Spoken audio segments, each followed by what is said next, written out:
It's time to spoil, time to spoil. I'm gonna spoil something. I'm gonna spoil an entire series. If there was one show from the winter season that absolutely carried me through my first month jitters at this new job, it was 200% Sasaki and Peeps. I said it in my seasonal trap video, but I genuinely believe the spin the show put on the Isekai genre and all of its tropes was one of the more interesting spins I've seen in a while. But to be fair, I haven't watched every Isekai in existence, so my opinion means nothing here. But let me talk to you. You got a lonely businessman, Sasaki, and his little pet Java Sparrow, Peeps, or Peachan, going back and forth between worlds, doing everything from running a trading business and engaging in the political affairs of the fictional world, to working under a bureau that recruits and investigates psychics throughout the country. I feel like bouncing between the two different settings is one element that kept the show fresh. I mean, this show was such a vibe overall. I don't think there was anything I necessarily disliked about it. One thing I especially appreciated was the lack of fan service, and I know that sounds crazy, but from what I remember, there were no bare buns or bouncing balloons. It wasted no time and focused strictly on the story and the two worlds with their respective inhabitants, and I loved it because it made watching it in public super safe.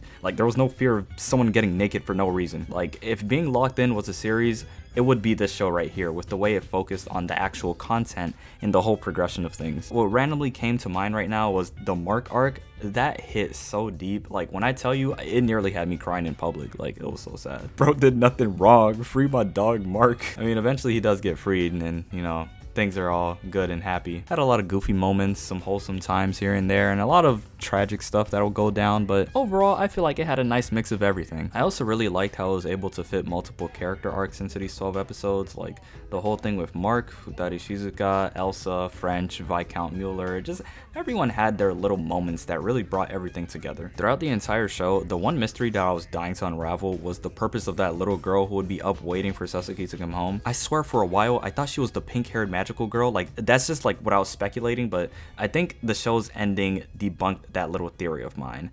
Which leads me to my last and final point. My favorite thing about this run is that it ended on a cliffhanger, which may be the best thing you can possibly see for a seasonal you're really enjoying.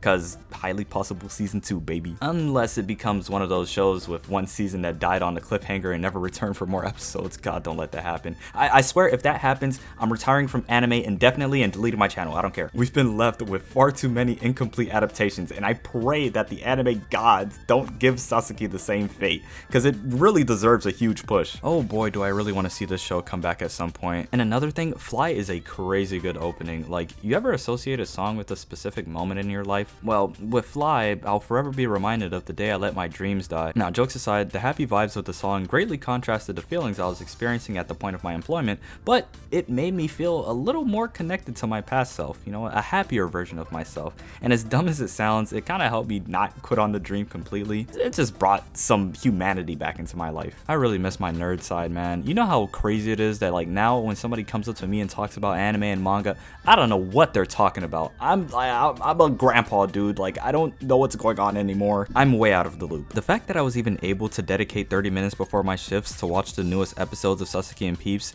is its own miracle that cannot be explained. It just made me a little happy to know that I haven't lost it completely, that I haven't lost my will to consume this medium. But yeah, Sasaki and Peeps, I think it was a great show, very solid isekai, and I really liked what it did.